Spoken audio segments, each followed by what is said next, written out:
This video seems to have no sound. If you can hear me, please type mic in the comment section. Thank you. Let's go right away into the video. Can you see what I'm doing? I'm removing a microphone of an Android phone.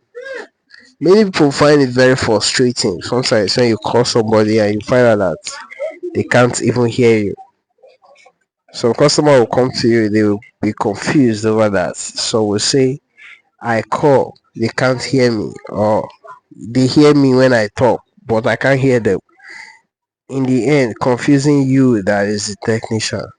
If you come across this problem on your phone, please do well to verify first before fixing it so that the technician will not end up fixing the wrong thing for the wrong customer.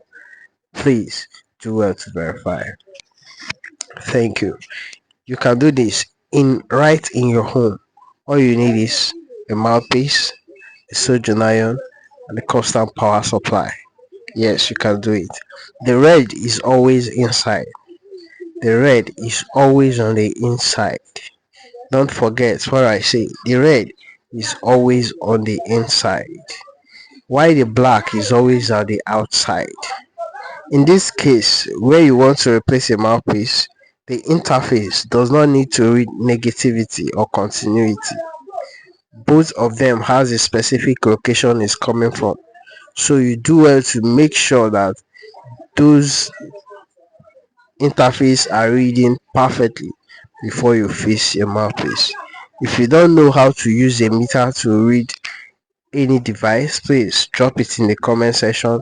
I'll make a video concerning that. So for the part of this video, what I'm trying to do here is to replace a digital mouthpiece with an analog mouthpiece. The one I first removed was so complex compared to this one that I just fixed. So do well to learn perfectly, do well to learn very well before attempting it on your phone. It is very vital. Thank you.